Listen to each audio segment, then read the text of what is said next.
Welcome दोस्तों। आज हम लोग हिस्ट्री के 3 नंबर पार्ट हिंद चीन में राष्ट्रवादी आंदोलन को पढ़ेंगे। सबसे पहले जान लेते हैं राष्ट्रवाद किसे कहते हैं। तो राष्ट्रवाद एक ऐसी भावना है जो किसी विशेष भौगोलिक, सांस्कृतिक या सामाजिक परिवेश में रहने वाले लोगों में एकता का वाहक बनती है। यानी राष्ट्रवाद लोगों के किसी समूह के उस आस्था का नाम है जिसके तहत वे खुद को साझा इतिहास, परंपरा, भाषा, जातीयता या जातिवाद और संस्कृति के आधार पर एकजुट मानते हैं। राष्ट्रवाद का अर्थ क्या होता है? तो राष्ट्र के प्रति निष्ठा या दृढ़ निश्चय या राष्ट्रीय चेतना का उदय, उसकी प्रगति और उसके प्रति सभी नियम आदर्शों को बनाए रखने का सिद्धांत, अर्थात अपने राष्ट्र के प्रति प्रेम की भावना को ही राष्ट्रवाद कहा जाता है। जब अपने राष्ट्र से, अपने वतन से, अपने देश से प्रेम की भावना उत्पन्न होती है तो उसी को राष्ट्रवाद कहा जाता है। जैसे भगत सिंह एक प्रमुख राष्ट्रवादी नेता थे। हिंद चीन में राष्ट्रवादी आंदोलन को हम लोग पढ़ रहे हैं, जो 10वीं क्लास के इतिहास के पाठ नंबर 3 है।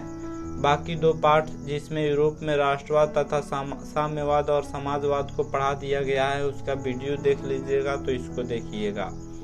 दक्षिण पूर्व एशिया में फैला एक प्रायद्वीपीय क्षेत्र। प्रायद्वीप किसे कहते हैं? तो जो 3 ओर समुद्र से घिरा हो और 1 ओर स्थल से घिरा हो, उसे प्रायद्वीप कहा जाता है। तो हिंद चीन एक प्रायद्वीप है जिसका क्षेत्रफल 2.80 लाख वर्ग किलोमीटर है, यानी 2,80,000 वर्ग किलोमीटर है। पुस्तक में लगभग 3 लाख दिया हुआ है, जिसमें आज के वियतनाम, लाओस और कंबोडिया के क्षेत्र आते हैं।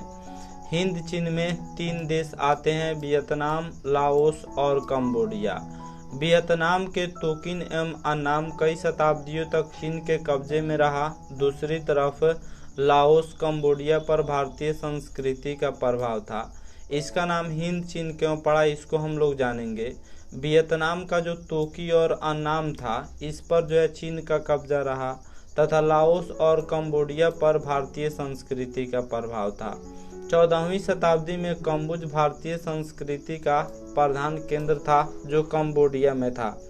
12वीं शताब्दी में राजा सूर्यवर्मा द्वितीय ने अंकोर वाट का मंदिर का निर्माण करवाया था, परंतु 16वीं शताब्दी में कम्बोज का पतन हो गया था। इस प्रकार कुछ देशों पर चीन एवं कुछ देशों पर हिंदुस्तान के सांस्कृतिक प्रभाव के कारण ही यह हिंद चीन के नाम से जाना गया। वियतनाम पर चीन का प्रभाव तथा लाओस और कंबोडिया पर भारत के प्रभाव के कारण ही इस क्षेत्र को हिंद चीन के नाम से जाना जाता है। इंग्लिश में इंडो चाइना कहा जाता है। तो इसमें इंडो चाइना के बारे में जानेंगे, जिसमें फ्रांस की भूमिका और अमेरिका की भूमिका तथा कुछ भारत की भूमिका को भी जानेंगे। दक्षिण पूर्व एशिया में फैला एक प्रायद्वीपीय क्षेत्र है, जिसका क्षेत्रफल जो है 2.80 लाख वर्ग किलोमीटर है, जिसमें आज के वियतनाम, लाओस और कंबोडिया आते हैं। यह हिंद चीन का मैप है। वियतनाम के तोकिन एवं अन्नाम कई शताब्दियों तक चीन के कब्जे में रहा, यह 2 बार लिखा गया है। दूसरी तरफ लाओस, कंबोडिया पर भारतीय संस्कृति का प्रभाव था। 14वीं शताब्दी में कम्बोज भारतीय संस्कृति का प्रमुख केंद्र था। आगे हम लोग जानेंगे, यह तो हिंद चीन का परिचय जान लिए हैं। अब आगे हम लोग जानेंगे व्यापारिक कंपनियों का आगमन और फ्रांसीसी प्रभुत्व।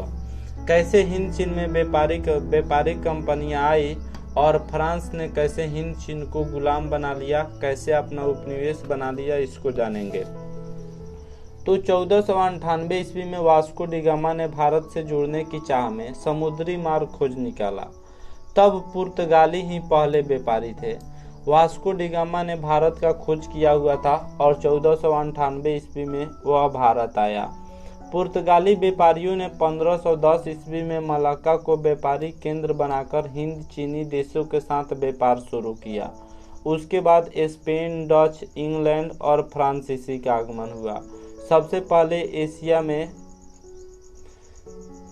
पुर्तगाली का आगमन हुआ, उसके बाद स्पेन, डच, इंग्लैंड और फ्रांसीसी का आगमन हुआ। इन कंपनियों में फ्रांसीसियों को छोड़कर किसी ने इन भूभागों पर अपना राजनीतिक प्रभुत्व कायम करने का प्रयास नहीं किया। यह सब जो डच थे, स्पेन थे, इंग्लैंड थे, फ्रांसीसी थे या पुर्तगाली थे, इन सभी की कंपनियां थी। लेकिन किसी ने अपना राजनीतिक प्रभुत्व कायम करने का प्रयास नहीं किया। लेकिन फ्रांसीसी कर रहे थे। फ्रांसीसी चाह रहे थे कि इन भूभागों पर अपना राजनीतिक प्रभुत्व कायम हो। फ्रांस शुरू से ही इस दिशा में प्रयासरत था। 20वीं शताब्दी के आरंभ तक संपूर्ण हिंद चीन फ्रांस की अधीनता में आ गया। 20वीं शताब्दी के शुरू में ही पूरा हिंद चीन पर फ्रांस कब्जा कर लिया, राजनीतिक प्रभुत्व अपना जमा लिया। फ्रांस द्वारा उपनिवेश स्थापना के उद्देश्य। आखिर फ्रांस हिंद चीन को अपना उपनिवेश क्यों बनाया? आखिर फ्रांस जो था वह हिंद चीन को गुलाम क्यों किया? तो फ्रांस द्वारा हिंद चीन को अपना उपनिवेश बनाने का उद्देश्य डच एवं ब्रिटिश कंपनियों के व्यापारिक प्रतिस्पर्धा का सामना करना था। जो व्यापारिक प्रतिस्पर्धा था, जो दोनों के बीच यहाँ पे बराबरी था, तो बराबरी करना था। फ्रांस के कंपनियों को बराबरी करना था। कहाँ के कंपनियों से? डच और ब्रिटिश कंपनियों से। इसलिए हिंद चीन को अपना उपनिवेश बनाया। दूसरा यह जो उद्देश्य था, औद्योगिकरण के लिए कच्चे मालों की आपूर्ति उपनिवेशों से होती थी एवं उत्पादित वस्तुओं के लिए बाजार भी उपलब्ध था। हिंद चीन से कच्चे मालों की आपूर्ति होती थी तथा बेचने के लिए बाजार भी उपलब्ध था। पिछड़े समाजों को सभ्य बनाना विकसित यूरोपीय राज्यों का स्वघोषित दायित्व था। जो वहाँ के पिछड़े समाज थे उसको सभ्य बनाना भी उपनिवेश यानी इस उपनिवेश स्थापना के मुख्य उद्देश्य था। इसी बीच एक तरफा अनुबंध व्यवस्था की शुरुआत हुई। एक तरफा अनुबंध व्यवस्था एक तरह की बंधुआ मजदूरी थी, यानी एक तरह के किराए के मजदूर थे। वहाँ मजदूरों को कोई अधिकार नहीं था, जबकि मालिक को असीमित अधिकार था। एक तरफा अनुबंध व्यवस्था में मजदूरों को कोई अधिकार नहीं दिया जाता था, लेकिन जो मालिक थे उनको बहुत अधिक अधिकार दिया जाता था। हिंद चीन में जो फ्रांसीसी बसते थे उन्हें कोलोन कहा जाता था। हिंद चीन में बसने वाले फ्रांसीसी को कोलोन कहा जाता है। ऑब्जेक्टिव में यह बार बार पूछा जाता है कि हिंद चीन में बसने वाले फ्रांसीसी को क्या कहा जाता है? तो हिंद चीन में बसने वाले फ्रांसीसी को कोलोन कहा जाता है। इसी बीच हिंद चीन में राष्ट्रीयता का विकास हुआ। तो राष्ट्रीयता के विकास को हम लोग जानेंगे। हिंद चीन में फ्रांसीसी उपनिवेशवाद को समय समय पर विद्रोहों का सामना तो प्रारंभिक दिनों से ही झेलना पड़ रहा था, परंतु 20वीं शताब्दी के शुरू में यह और मुखर होने लगा। शुरू से ही फ्रांसीसी उपनिवेशवाद के खिलाफ समय समय पर विद्रोहों का सामना करना पड़ता था, लेकिन फ्रांस उसे दबा देता था। लेकिन ज्यों ही 20वीं शताब्दी की शुरुआत हुई तो यह आंदोलन काफ़ी अधिक मुखर हो गया। जो हिंद चीन में विद्रोह हो रहा था फ्रांसीसी उपनिवेशवाद के खिलाफ, वह और ज़्यादा मुखर हो गया। 1930 ईस्वी में फान बोईचाऊ नामक एक क्रांतिकारी संगठन की स्थापना की, जिसके नेता कुआंग दे थे। 1930 ईस्वी में फान बोईचाऊ ने एक क्रांतिकारी संगठन का स्थापना किया, जिसका नेता जो थे वह कुआंग दे थे। फान बोईचाऊ ने the history of the Laos of Vietnam लिखकर हलचल पैदा कर दी। तो यह भी प्रश्न पूछा जाता है, the history of Laos of Vietnam किसने लिखी थी? तो फान बोईचाऊ ने लिखी थी। उसके बाद फान बोईचाऊ ने जिस क्रांतिकारी संगठन की स्थापना की थी उसके नेता कौन थे? तो कुआंग दे थे। उसके बाद सन यात सेन के नेतृत्व में चीन में सत्ता परिवर्तन ने हिंद चीन के छात्रों ने प्रेरित होकर वियतनाम कुआन फूक हुई, यानी वियतनाम मुक्ति एसोसिएशन की स्थापना की। यही है सन यात सेन, जिन्होंने हिंद चीन के छात्रों से प्रेरित हुआ। चीन में सत्ता परिवर्तन से लोग प्रेरित हुए और इन्होंने एक एसोसिएशन की स्थापना की, जिसका नाम कुआंग फूक हुई, यानी वियतनाम मुक्ति एसोसिएशन की स्थापना कौन किए थे? सन यात सेन किए थे, चीन से प्रेरित होकर। चीन में सत्ता परिवर्तन हुआ, उसी से प्रेरित होकर इन्होंने भी वियतनाम मुक्ति एसोसिएशन की स्थापना की हुई थी। 1914 ईस्वी में देशभक्तों ने वियतनामी राष्ट्रवादी दल नामक संगठन बनाया। चीन का हिंद चीन के कृषि उत्पाद व्यापार एवं मत्स्य व्यापार पर नियंत्रण था, फिर भी ये मुख्य राजनीति से अलग रहते थे। जो चीन था उसका हिंद चीन पर कुछ प्रभाव था, जैसे कृषि उत्पाद पर, व्यापार पर और मत्स्य व्यापार यानी मछली व्यापार पर नियंत्रण था। लेकिन चीन जो था वह हिंद चीन की राजनीति से बिल्कुल अलग रहते थे। इसी कारण जनता ने इनसे क्रुद्ध होकर 1919 ईस्वी में चीनी बहिष्कार आंदोलन शुरू कर दिया था। प्रथम विश्व युद्ध के बाद कुछ उदारवादी नीतियां अपनाई गई। जब विद्रोह काफी तेज हो गया, हिंद चीन में फ्रांसीसी उपनिवेशवाद के खिलाफ विद्रोह काफी तेज हो गया। विभिन्न प्रकार के राष्ट्रवादी दल जो है बनने लगे, राष्ट्रवादी संगठन बनने लगे, जिसके कारण जो फ्रांस था उसने कुछ उदारवादी नीतियां अपनाई। कुछ जो है वह वहाँ के लोगों को सहूलियतें देने की बात करने लगा। कोचिन चीन के लिए एक प्रतिनिधि सभा का गठन किया गया और उसके सदस्यों के निर्वाचन की व्यवस्था की गई। चुनाव प्रक्रिया को अपनाया गया। फ्रांस जो था कुछ उदारवादी नीतियों के तहत हिंद चीन में एक प्रतिनिधि सभा का गठन किया और उसके सदस्यों को निर्वाचन की व्यवस्था की गई। 1970 ईस्वी में न्यूगन आई कोक, जिसका दूसरा नाम हो ची मिन था, तो हो ची मिन कहिए तो या न्यूगन आई कोक कहिए तो, न्यूगन आई कोक नामक एक वियतनामी छात्र ने पेरिस में ही साम्यवादियों का एक गुट बना दिया। और चूंकि 1917 ईस्वी में रूस में पूरा समाजवादी आंदोलन जोर शोर से चल रहा था। जब साम्यवाद और समाजवाद चैप्टर पढ़िएगा तो उसमें बताया गया है कि कैसे 1917 ईस्वी में रूस में साम्यवादी आंदोलन जो था वह काफी तेजी से चल रहा था। तो उसी साम्यवाद से प्रेरित होकर हो ची मिन ने पेरिस में, पेरिस कहाँ है तो फ्रांस की राजधानी पेरिस है, तो पेरिस में जो एक साम्यवादियों का गुट बनाया। हो ची मिन जो था वह शिक्षा प्राप्त करने के लिए मॉस्को गया, रूस की राजधानी है मॉस्को, और साम्यवाद से प्रेरित होकर 1925 ईस्वी में वियतनामी क्रांतिकारी दल की गठन किया। 1930 ईस्वी के दशक की विश्वव्यापी आर्थिक मंदी ने भी राष्ट्रवाद के विकास में योगदान दिया। 1929-30 ईस्वी में दुनिया में जो है भयंकर आर्थिक मंदी आई थी 1929-30 में, जिसमें जो है लाखों उद्योग डूब गए थे, लाखों बैंक डूब गए थे और लाखों लोग बेरोजगार हो गए थे। तो विश्वव्यापी आर्थिक मंदी के कारण ही, इसके कारण भी जो हिंद चीन में राष्ट्रवाद था वह काफी, इसके विकास में काफी योगदान मिला। तो 1930 ईस्वी के दशक की विश्वव्यापी आर्थिक मंदी ने भी राष्ट्रवाद के विकास में महत्वपूर्ण योगदान दिया। इस तरह से राष्ट्रवाद के विकास में महत्वपूर्ण योगदान जो है हिंद चीन में हुआ और हिंद चीन में राष्ट्रीयता का विकास धीरे धीरे हुई। 20वीं शताब्दी के प्रारंभ से ही हिंद चीन में राष्ट्रवाद के विकास का उदय हुआ। लेकिन प्रथम विश्व युद्ध के बाद फ्रांस जो था वह कुछ उदारवादी नीतियों को अपनाया था, जैसे निर्वाचन की व्यवस्था किया गया। लेकिन जो है विभिन्न प्रकार के जो क्रांतिकारी दल थे, क्रांतिकारी संगठन थे, वह हिंद चीन में बनने लगे थे। अब हम लोग जानेंगे द्वितीय विश्व युद्ध और वियतनामी स्वतंत्रता। द्वितीय विश्व युद्ध हुआ और वियतनाम कैसे आजाद हो गया उसके बारे में हम लोग जानेंगे।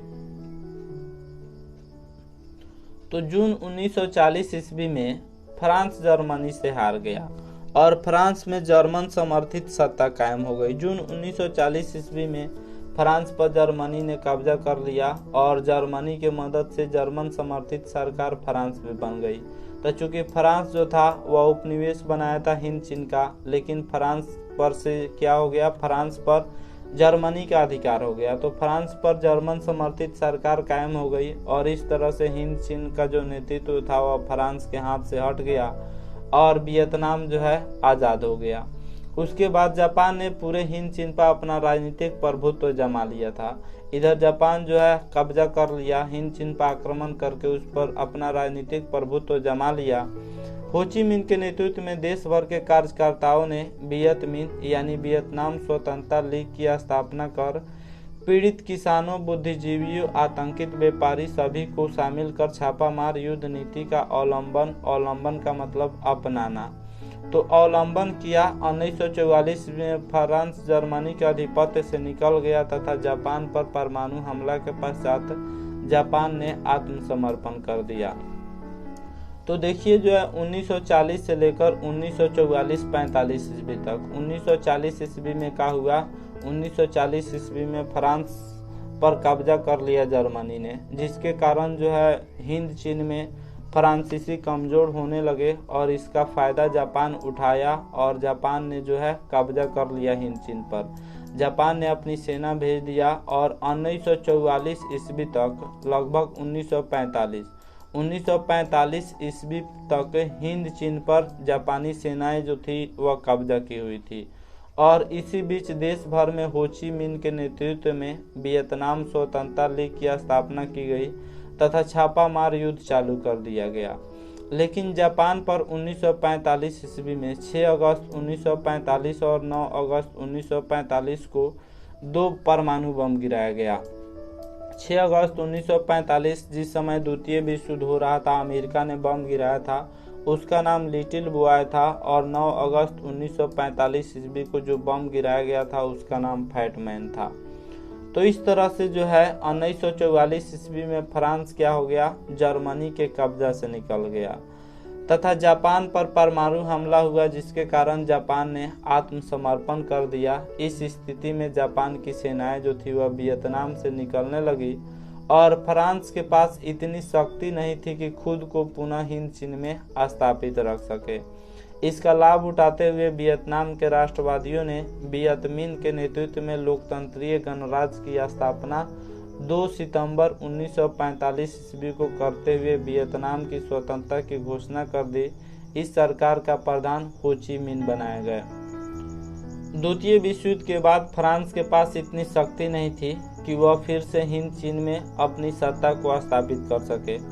इसका लाभ वियतनाम के राष्ट्रवादियों ने उठाया। चूंकि वियतनाम से जापान की सेना थी वह अभी लौटने लगी और इसका फायदा वियतनाम के राष्ट्रवादियों ने उठाया तथा 2 सितंबर 1945 ईस्वी को वियतनाम की स्वतंत्रता की घोषणा कर दी और इस सरकार का जो प्रधान थे वह हो ची मिन्ह को बनाया गया।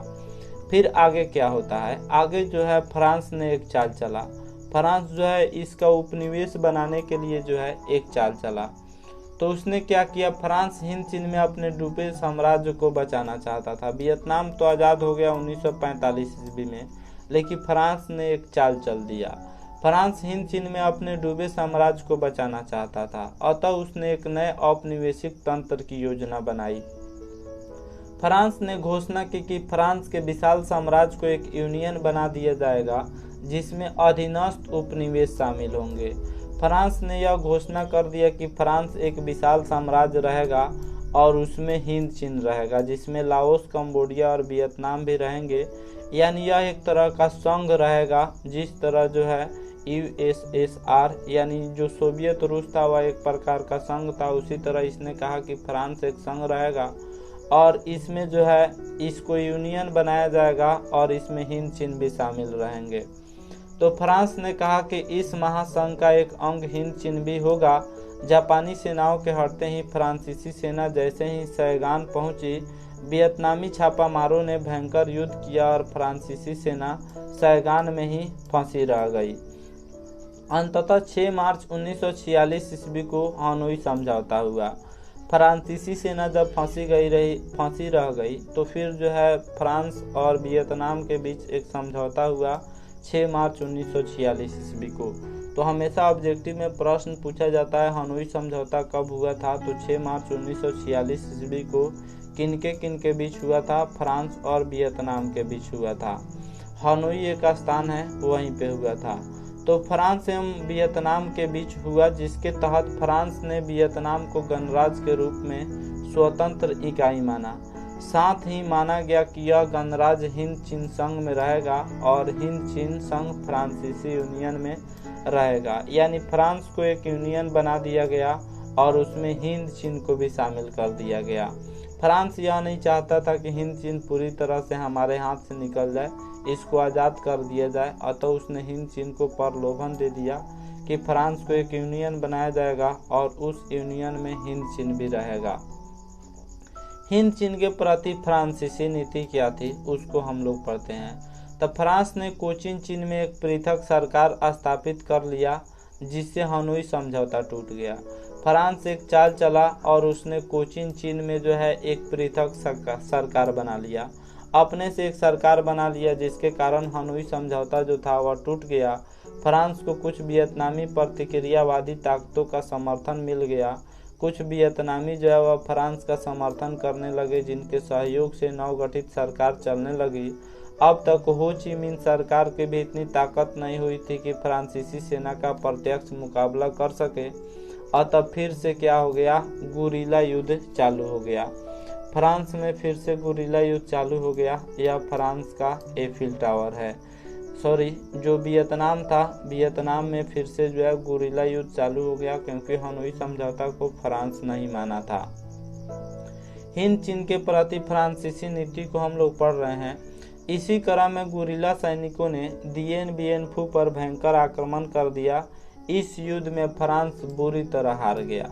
फ्रांस के लगभग 16,000 सैनिकों को आत्मसमर्पण करना पड़ा। इस तरह दिएन बिएन फू पर साम्यवादियों का अधिकार हो गया।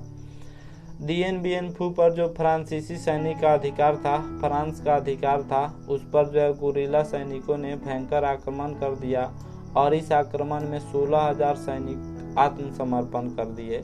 फ्रांस बुरी तरह हार गया और उसके 16,000 सैनिकों को आत्मसमर्पण करना पड़ा और इस तरह से दिएन बिएन फू पर साम्यवादियों का अधिकार हो गया।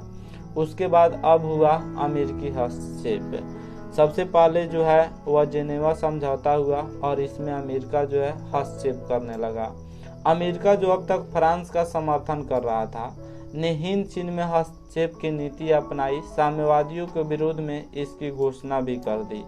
1954 ईस्वी में हिंद चीन समस्या पर एक वार्ता बुलाया गया, जिसे जेनेवा समझौता के नाम से जाना जाता है।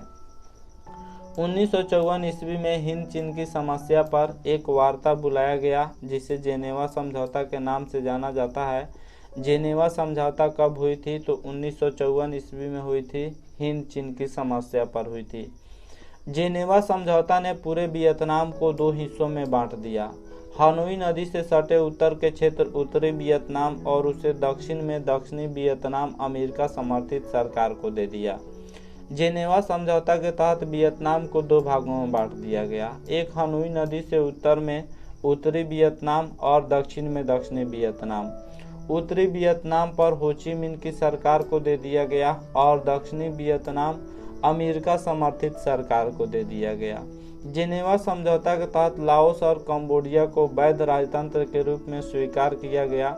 जेनेवा समझौता में लाओस और कंबोडिया को आज़ाद मान दिया गया। इसमें जो है एक राजतंत्र की घोषणा कर दी गई।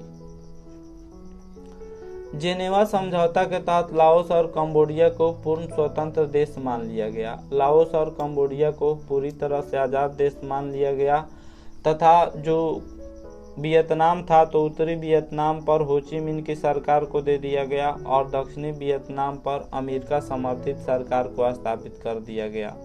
जेनेवा समझौता के क्रियान्वयन की देखभाल करने के लिए एक 30 सदस्यीय अंतर्राष्ट्रीय निगरानी आयोग का गठन किया गया। जेनेवा समझौता के देखभाल करने के लिए जो है एक 3 अंतर्राष्ट्रीय निगरानी आयोग का गठन किया गया, जिसका जो सदस्य था वह कौन था? तो इसका सदस्य भारत, कनाडा और पोलैंड थे। 25 दिसंबर 1955 ईस्वी को लाओस में चुनाव के बाद राष्ट्रीय सरकार का गठन किया गया और सुवन फूमा के नेतृत्व में सरकार बनी। लाओस में 3 भाइयों के बीच सत्ता को लेकर संघर्ष चालू हो गया। लाओस में गृह युद्ध की शुरुआत हो गया। लाओस में जो है देखिए ऊपर टॉपिक ही लिखा है लाओस में गृह युद्ध। तो लाओस में 3 भाई थे, तीनों के बीच जो है सत्ता को लेकर संघर्ष चालू हो गया तथा भयंकर गृह युद्ध हो गया। लाओस के गृह युद्ध में अमेरिका रूस की परोक्ष सहभागिता ने एक बार फिर विश्व शांति को खतरे में डाल दिया। यानी इनडायरेक्ट रूप से अमेरिका और रूस था लाओस में। जो उसके कुछ भाई थे वह अमेरिका के समर्थन में थे और कुछ भाई जो थे वह रूस के समर्थन में थे, जिसके कारण यहाँ पर फिर से गृह युद्ध चालू हो गया। तब भारत ने जेनेवा समझौता के अनुरूप अंतर्राष्ट्रीय नियंत्रण आयोग को पुनर्जीवित करने की मांग उठाई। जब लाओस में गृह युद्ध चालू हो गया तब भारत जेनेवा समझौता के तहत चूंकि 30 सदस्यीय जो कमेटी का गठन किया गया था उसमें भारत भी था, कनाडा भी था, पोलैंड भी था। तो भारत ने जेनेवा समझौता के अनुरूप अंतर्राष्ट्रीय नियंत्रण आयोग को पुनर्जीवित करने की मांग उठाई। अंततः इस समस्या पर 14 राष्ट्रों का एक सम्मेलन बुलाना तय हुआ। जिसमें लाओस के 3 पक्षों की भागीदारी पर रूस अमेरिका भी सहमत हो गए। मई 1961 ईस्वी में यह सम्मेलन हुआ जिसमें सभी राजकुमारों ने संयुक्त मंत्रिमंडल के गठन पर सहमति प्रदान की और मंत्रिमंडल भी बना। तीनों जो है राजकुमार थे, तीनों भाई थे, उसने संयुक्त मंत्रिमंडल के सहमति पर इसके गठन पर सहमति प्रदान की। परंतु अमेरिकी षड्यंत्र के कारण लाओस के विदेश मंत्री की हत्या हो गई और फिर से गृह युद्ध चालू हो गया लाओस में। चूंकि अमेरिका लाओस में साम्यवादी प्रसार नहीं चाहता था, अतः चुनाव द्वारा सुवन फुमा को प्रधानमंत्री बनाया गया और सुवन बोंग उप प्रधानमंत्री बना। इससे असंतुष्ट होकर पाथेट लाओ जो थे वह भाई थे, ने सन 1917 में लाओस पर आक्रमण कर जार्स के मैदान पर कब्जा कर लिया। हालांकि अमेरिका ने इस युद्ध में जमकर बमबारी किया, लेकिन पाथेट लाओ के आक्रमण को रोक नहीं पाया था। जो लाओस पर आक्रमण और उसके बिगड़ती स्थिति को, यहाँ पे सन नहीं होगा, लाओस पर आक्रमण और उसकी बिगड़ती स्थिति की जिम्मेदारी अमेरिका पर सौंप दिया गया। अमेरिका के खुलकर युद्ध में आ जाने से यह जटिल स्थिति उत्पन्न हो गई। 1971 ईस्वी में हजारों दक्षिणी वियतनामी सैनिकों ने लाओस में प्रवेश किया। उसके साथ अमेरिकी सैनिक, युद्धक विमान एवं बम वर्षक हेलीकॉप्टर भी थे। इसका उद्देश्य जो था हो ची मिन्ह मार्ग पर कब्जा करना था। अमेरिका यानी दक्षिणी वियतनाम में अमेरिका समर्थित सरकार थी, तो वह जो है लाओस में प्रवेश किया और जिसमें अमेरिकी सैनिक थे, उसके युद्धक विमान थे और बम वर्षक हेलीकॉप्टर थे। इन सभी का उद्देश्य था हो ची मिन्ह मार्ग पर कब्जा करना। पाथेट लाओ ने रूस और ब्रिटेन से अनुरोध किया कि वे अमेरिका पर दबाव डालकर उन्हें रोके, परंतु चीन ने अमेरिका को धमकी दे दी। पहले अमेरिका को लगा कि वह युद्ध जीत लेगा, परंतु हो ची मिन्ह जो मार्ग था क्षेत्र पर जाकर उसकी सेनाएं फंस गई। अमेरिका की सेनाएं फंस गई। लाओस के प्रबल प्रतिरोध के कारण उसके लिए वापस लौटना ही एकमात्र उपाय था। इस तरह अमेरिका अपने आक्रमण में वामपंथ के प्रसार को रोक नहीं पाया। जो साम्यवादी विचारधारा का प्रसार था उसको अमेरिका रोक नहीं पाया। अमेरिका चाहता था साम्यवादी प्रसार रुके, लेकिन रोक नहीं पाया। उसकी सेना वहीं पे फंस गई और इस तरह से क्या हुआ, लाओस में गृह युद्ध समाप्त हो गया। अमेरिका जो था उसकी सेना को वापस बुला लिया और लाओस में 1971 ईस्वी में गृह युद्ध समाप्त हो गया। अमेरिकी सेनाएं वापस हट गई, अमेरिका को झुकना पड़ा। अब आते हैं कंबोडियाई संकट।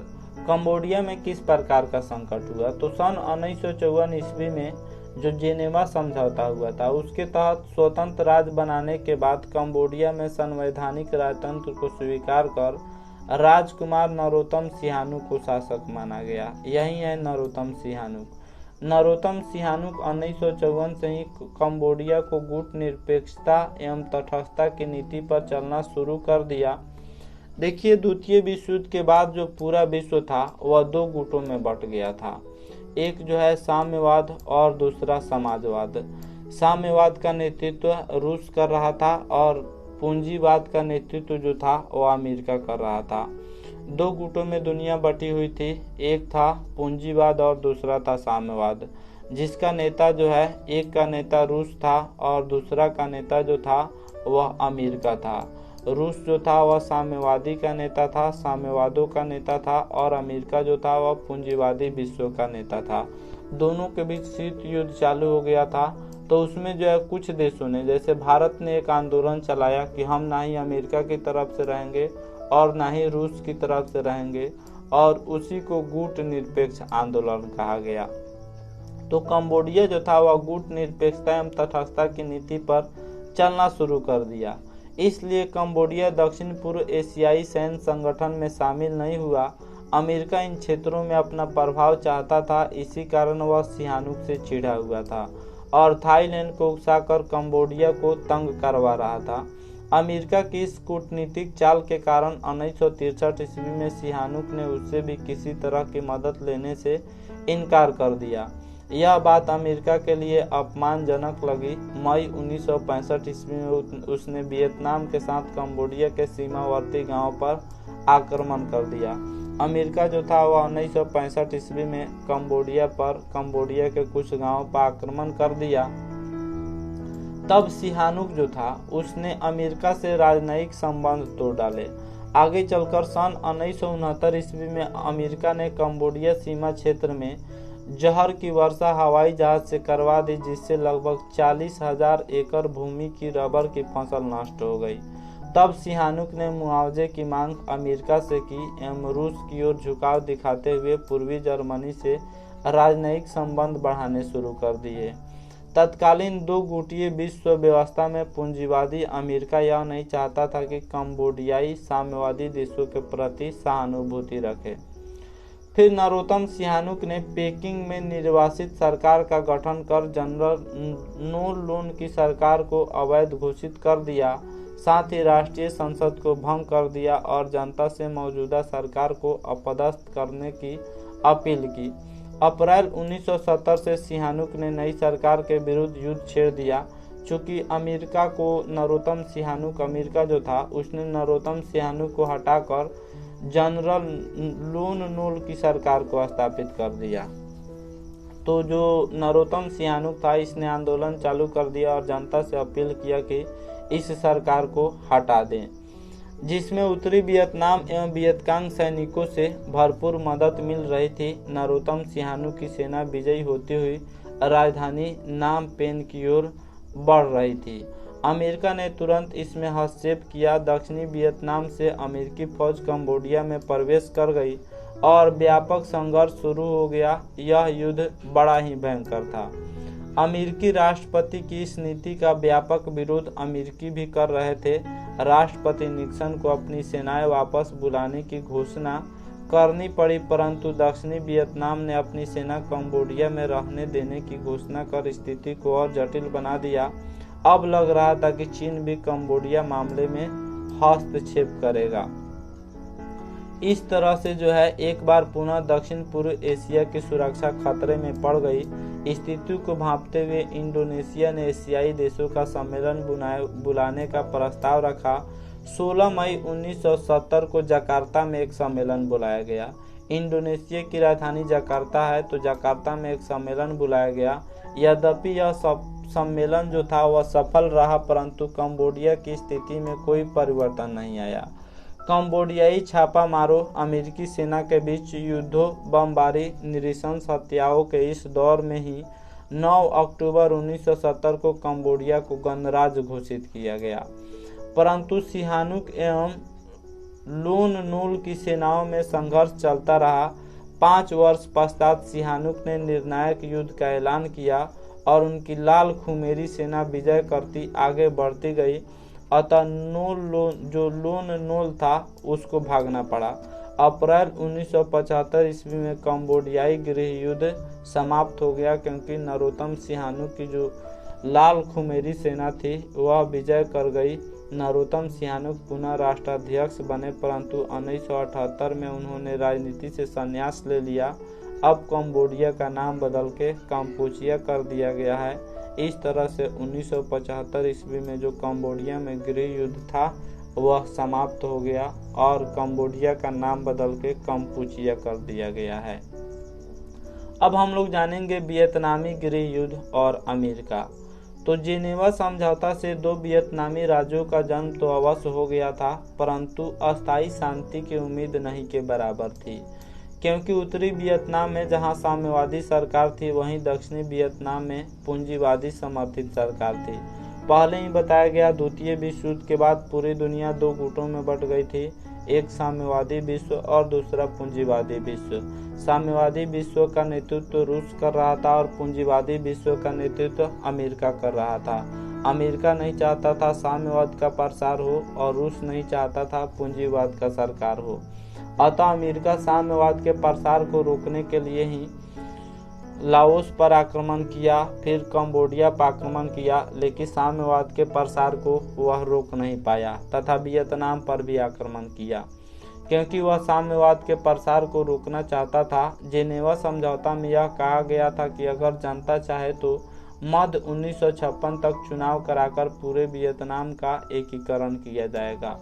एकीकरण का मतलब एकजुट होता है। उसी समय से वियतनामी जनता उसके एकीकरण के पक्ष में आवाज उठाती रही थी, जिससे उत्तरी वियतनाम का पूर्ण समर्थन था, जबकि दक्षिणी वियतनाम की जनता शांतिपूर्ण प्रयासों से चूक गई। तो 1960 ईस्वी में वियतकांग यानी राष्ट्रीय मुक्ति सेना का गठन कर अपने सरकार के विरुद्ध हिंसात्मक संघर्ष शुरू कर दी। उत्तरी वियतनाम के लोग चाहते थे एकीकरण हो, दक्षिणी वियतनाम के लोग चाहते थे, लेकिन दक्षिणी वियतनाम की सरकार नहीं चाहती थी, क्योंकि दक्षिणी वियतनाम में पूंजीवाद समर्थित सरकार थी, अमेरिका समर्थित सरकार थी। 1961 ईस्वी तक स्थिति इतनी बिगड़ गई कि दक्षिणी वियतनाम में आपातकाल की घोषणा कर दी गई और वहां गृह युद्ध चालू हो गया। 1961 ईस्वी में दक्षिणी वियतनाम में एकीकरण को लेकर गृह युद्ध चालू हो गया। अमेरिका, जो दक्षिणी वियतनाम में साम्यवाद को प्रभाव को रोकना चाहता था, उसने 1961 सितंबर में शांति को खतरा नाम से श्वेत पत्र जारी कर उत्तरी वियतनाम की जो हो ची मिन्ह की सरकार थी, उस हो ची मिन्ह सरकार को इस गृह युद्ध के लिए जिम्मेदार ठहराया और 1962 की जो शुरुआत में अपने 4000 सैनिकों को दक्षिणी वियतनाम के मदद के लिए सौगान भेज दिया। अब क्या हुआ? वास्तविकता यह थी कि न्य दिन दियम की तानाशाही अत्याचारोरों से जनता तंग आ चुकी थी। बौद्ध जनता धार्मिक असहिष्णुता के कारण आत्मदाह कर रही थी। इसी को लेकर 1963 ईस्वी में सेना ने विद्रोह कर न्य दिन दियम को मार दिया और सैनिक सरकार की स्थापना हुई, परंतु यह भी प्रतिक्रियावादी थी। इस तरह सरकारों का आना जाना लगा रहा, मगर किसी की भी नीति नहीं बदली और वियतकांग का संघर्ष चलता रहा। 5 अगस्त 1964 को अमेरिका ने उत्तरी वियतनाम पर हमला कर कुछ सैनिक अड्डे तबाह कर दिए। इस तरह से उत्तरी वियतनाम और दक्षिणी वियतनाम के बीच गृह युद्ध चालू हो गया।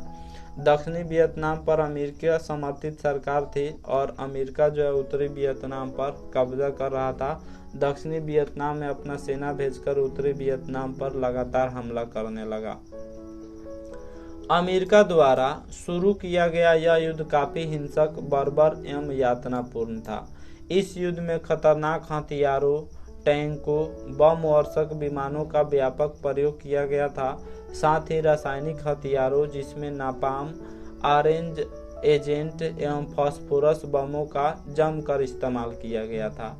नापाम एक तरह का रासायनिक हथियार है जिसको जब छोड़ दिया जाता है तो यह त्वचा में सट जाता है, लोगों के त्वचा में, और जलने लगता है।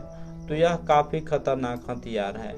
और ऑरेंज एजेंट, इसको एजेंट ऑरेंज भी कहा जाता है। तो यह एक तरह का यह भी रासायनिक हथियार है जिसका इस्तेमाल जंगलों को और खेतों को नष्ट करने के लिए किया जाता था। तो यह सब रासायनिक हथियार अमेरिका इस्तेमाल करने लगा। कहाँ? उत्तरी वियतनाम में। यह युद्ध उत्तरी वियतनाम के साथ उत्तरी वियतनाम पर हो ची मिन्ह की सरकार थी और दक्षिणी वियतनाम पर अमेरिका समर्थित सरकार थी। तो इस तरह से जो है गृह युद्ध चालू हो गया था उत्तरी और दक्षिणी वियतनाम में। तो उत्तरी वियतनाम के साथ साथ वियतकांग एवं वियतकांग समर्थक दक्षिणी वियतनाम जनता सभी से लड़ा गया था। निर्दोष ग्रामीणों की हत्या कर दी जाती थी, उनकी औरतों व लड़कियों के साथ सामूहिक बलात्कार किया जाता था, फिर उन्हें मार दिया जाता था और अंत में पूरे गांव को आग के हवाले कर दिया जाता था। अमेरिका जो है बहुत ज्यादा यातनाएं दिया था उत्तरी और दक्षिणी वियतनाम में। 1967 ईस्वी तक अमेरिका इसे इतने बम वियतनाम में बरसाए जितना कि द्वितीय विश्व युद्ध में जर्मनी ने इंग्लैंड के विरुद्ध नहीं गिराया था। सोचिए, द्वितीय विश्व युद्ध में जर्मनी जितना इंग्लैंड पर बम नहीं गिराया था, उतना अमेरिका उत्तरी और दक्षिणी वियतनाम पर बम गिराया। अमेरिका की इस तरह की कार्रवाइयों का विरोध राष्ट्रीय एवं अंतर्राष्ट्रीय स्तर पर होने लगा। प्रसिद्ध दार्शनिक रसेल ने एक अदालत लगाकर अमेरिका को वियतनाम युद्ध के लिए दोषी करार दिया। इससे आर्थिक कुपरिणाम भी परिलक्षित होने लगे। प्रति वर्ष यानी प्रत्येक वर्ष 2 से 2.5 यानी $2.5 अरब का अमेरिकी खर्च में वृद्धि हुई। अमेरिका में खर्च काफ़ी अधिक बढ़ गया। इससे अमेरिकी अर्थव्यवस्था डावाडोल होने लगी। अंतर्राष्ट्रीय बाजार में डॉलर का मूल्य काफ़ी नीचे गिर गया, परंतु अमेरिका ने दक्षिणी वियतनाम को अपनी प्रतिष्ठा का प्रश्न बना लिया था और समझौते के सारे प्रयासों को विफल करता हुआ युद्ध को जारी रखे हुए था। दूसरी तरफ वियतनामी अब साम्यवाद या किसी अन्य बातों के लिए नहीं बल्कि अपने अस्तित्व और अपने राष्ट्र के लिए लड़ रहे थे। त्रिआयु की कहानी भी सुनने को मिलता है।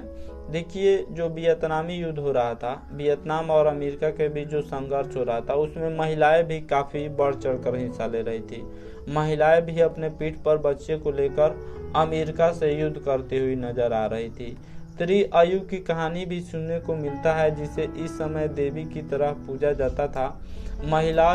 महिलाएं जो थी वह भी वियतनामी गृह युद्ध में काफ़ी बढ़ चढ़कर हिस्सा ली और अमेरिका के खिलाफ काफ़ी बढ़ चढ़कर जो है उन्होंने लड़ाई दी और बहुत सारी जो है महिलाओं ने अपनी कुर्बानी दी। 1968 ईस्वी के प्रारंभ में वियतकांग ने अमेरिका शक्ति का प्रतीक पूर्वी पेंटागन सहित कई ठिकानों पर धावा बोलकर अमेरिकियों को काफ़ी क्षति पहुंचाई। इन धावों ने यह स्पष्ट कर दिया कि वियतनाम के हौसले अभी भी काफ़ी बुलंद हैं। वियतनाम चूंकि झुकने वाला नहीं था, क्योंकि इन लोगों के सामने अस्तित्व और अपने राष्ट्र के लिए जो है लड़ाई लड़ रहे थे। वियतनामी जो थे वह साम्यवाद या किसी अन्य बातों के लिए नहीं बल्कि अपने अस्तित्व और अपने राष्ट्र के लिए लड़ रहे थे, और अमेरिका चाहता था कि साम्यवाद के प्रसार रुके, लेकिन वैसा नहीं हुआ। और यह भी स्पष्ट हो गया कि वियतनामियों की रसद पहुंचाने वाला मार्ग हो ची मिन मार्ग काफ़ी मजबूत है, क्योंकि इसे बमबारियों से नष्ट नहीं किया जा सका था।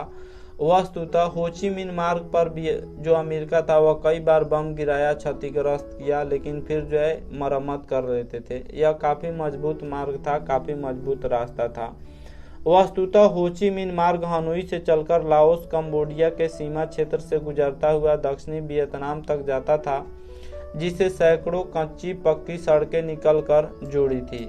अमेरिका सैकड़ों बार इसे क्षतिग्रस्त कर चुका था, परंतु वियतकांग और उसके समर्थित लोग तुरंत उसका मरम्मत कर लेते थे। इसी मार्ग पर नियंत्रित करने के उद्देश्य से अमेरिका लाओस और कंबोडिया पर आक्रमण भी कर दिया था, परंतु तीन तरफा संघर्ष में फंस कर उसे वापस होना पड़ा था। अब अमेरिका भी शांति वार्ता चाहता था, परंतु अपनी शर्तों पर। अमेरिका की सरकारों का आलोचना होने लगा, हॉलीवुड फिल्में बनने लगी, अमेरिका को दोषी ठहराया जाने लगा और रसेल जो था वह अमेरिका को वियतनाम के गृह युद्ध के लिए जिम्मेदार ठहरा दिया। अतः 1967 ईस्वी में अमेरिका भी चाहता था शांति हो, और 1968 ईस्वी में पेरिस में, फ्रांस की राजधानी पेरिस में शांति वार्ता शुरू हुई। अमेरिकी हट के कारण 6 माह तक वार्ता एक ही जगह अटकी रही। वियतनामियों की मांग थी कि पहले बमबारी बंद हो, फिर अमेरिकी राष्ट्रपति निक्सन अपनी सेनाएं हटाए। इसी क्रम में 7 जून 1969 को वियतनामी शिष्टमंडल ने दक्षिणी वियतनाम के मुक्त क्षेत्र में वियतकांग के सरकारों के गठन की घोषणा की, जिसे रूस एवं चीन ने तुरंत मान्यता दे दी।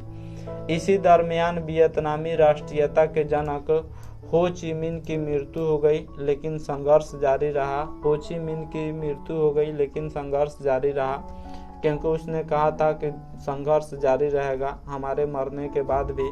जब तक वियतनाम को आज़ाद नहीं कराएंगे तब तक संघर्ष जारी रहेगा। अब हम लोग जानेंगे अमेरिकी असफलता। अमेरिका जो है असफल हो गया वियतनाम में, और वियतनाम का एकीकरण हो गया। उत्तरी वियतनाम और दक्षिणी वियतनाम एकजुट हो गए। अब हॉलीवुड द्वारा अमेरिका के वियतनाम युद्ध को जायज ठहराने वाली फिल्मों के स्थान पर अमेरिका के ही अत्याचार पर फिल्में बनने लगी।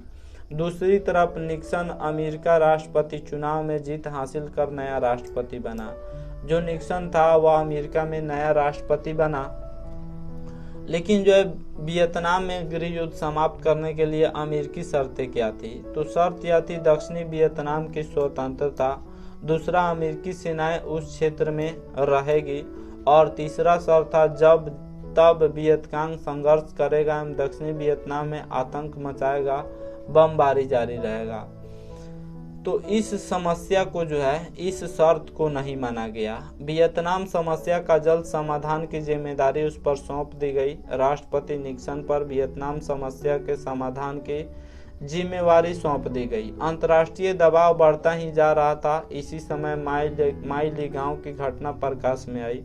माई ली गांव की यह डेंजरस घटना थी जो प्रकाश में आई। अमेरिकी सेना की आलोचना पूरे विश्व में होने लगी। तब राष्ट्रपति निक्सन ने शांति के लिए 5 सूत्री योजना की घोषणा की। पहले जो है यह 3 शर्तें रखी, लेकिन वियतनामियों ने नहीं माना, तो फिर 5 सूत्री योजना रखी। 5 सूत्री योजना क्या थी? तो हिंद चीन की सभी सेनाएं युद्ध बंद कर यथास्थान पर रहें। जहां जहां जो सेना है वह युद्ध बंद कर दे और अपनी अपनी स्थान पर रहें। दूसरा यह था, युद्ध विराम की देखरेख अंतर्राष्ट्रीय पर्यवेक्षक करेंगे।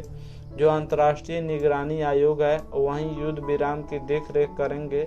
तीसरा यह था कि इस दौरान कोई देश अपनी शक्ति बढ़ाने का प्रयत्न नहीं करेगा।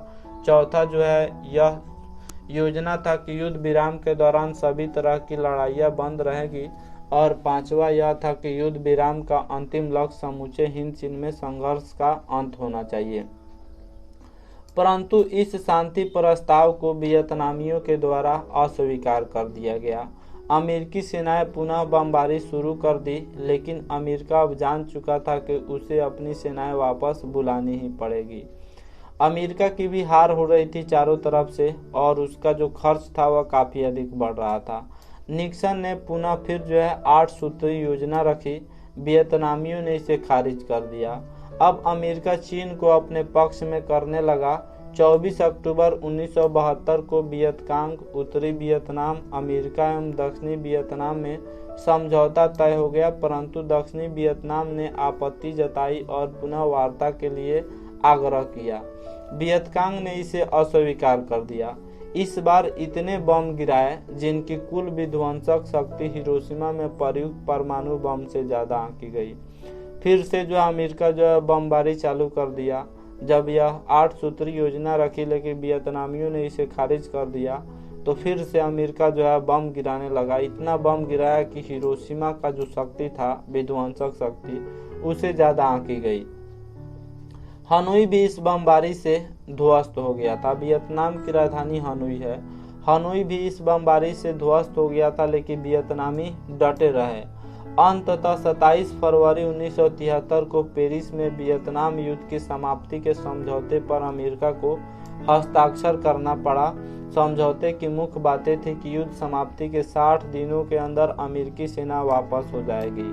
उत्तर एवं दक्षिणी वियतनाम परस्पर सलाह कर एकीकरण का मार्ग खोजेंगे। अमेरिका वियतनाम को असीमित आर्थिक सहायता देगा। अमेरिका वियतनाम को आर्थिक सहायता देगा, जो मुआवजा था वह मुआवजा देगा। इस तरह से अमेरिका के साथ चला आ रहा युद्ध समाप्त हो गया। अप्रैल 1975 ईस्वी में उत्तरी एवं दक्षिणी वियतनाम का एकीकरण हो गया और अमेरिकी सेनाएं वापस हो गई। इस प्रकार 7 दशकों से ज्यादा चलने वाला यह अमेरिका वियतनाम युद्ध समाप्त हो गया। इस युद्ध में 9855 करोड़ डॉलर खर्च हुए। सर्वाधिक व्यय अमेरिका का था। उसके 56,000 से अधिक सैनिक मारे गए, लगभग 3 लाख सैनिक घायल हुए। दक्षिणी वियतनाम के 18,000 सैनिक मारे गए। अमेरिका के 4800 हेलीकॉप्टर एवं 3600 जो थे वह यानी कुछ थे 4800 हेलीकॉप्टर और 3600 विमान तथा अनगिनत टैंक नष्ट हो गए। 3600 विमान थे और अनगिनत टैंक नष्ट हो गए। इन सारी घटनाओं में परिप्रेक्ष्य में धन जन की बर्बादी के अलावा अमेरिकी साख, अमेरिकी इज्जत को भी गहरा आघात पहुंचा। पूरे हिंद चीन में वह बुरी तरह असफल रहा। चूंकि जो है लाओस से भी अमेरिका हार गया, कंबोडिया से भी हार गया और वियतनाम से भी हार गया। सबसे ज्यादा धन जन की क्षति भी हुई, इज्जत का भी नष्ट हुआ और वह जीत नहीं पाया। अंततः उसने अपनी सेनाएं हिंद चीन से हटानी पड़ी और सभी देशों की संप्रभुता एवं अखंडता को स्वीकार करना पड़ा। अमेरिकी सेनाओं के द्वारा जो माई ली गांव की घटना थी उसको जान लेते हैं। तो दक्षिणी वियतनाम में एक गांव था जहां के लोगों को वियतकांग समर्थक मान अमेरिकी सेना ने पूरे गांव को घेर कर पुरुषों को बंधक बनाकर कई दिनों तक महिलाओं को सामूहिक बलात्कार किया। फिर उन्हें भी मारकर पूरे गांव में आग लगा दिया। पूरे गांव को आग का हवाले कर दिया। लाशों के बीच दबा एक बूढ़ा जिंदा बच गया था जिसने इस घटना को उजागर किया। तो अमेरिकी सैनिक बहुत ज्यादा जो है यातनाएं दी थी उत्तरी वियतनाम, दक्षिणी वियतनाम, लाओस और कंबोडिया पर, लेकिन आखिरकार कहा जाता है कि सत्य की विजय होती है और हिंद चीन में अमेरिका सफल हो गया और हिंद चीनी जो थे वह विजय हुए। इस तरह से जो है वियतनाम, लाओस और कंबोडिया पर से अमेरिका का कब्जा हट गया। तो आशा करता हूँ यह वीडियो आप सबकी काफ़ी पसंद आया होगा। हमारे चैनल को सब्सक्राइब करें, इस वीडियो को लाइक करें तथा अधिक से अधिक शेयर करें। Thanks for watching my video.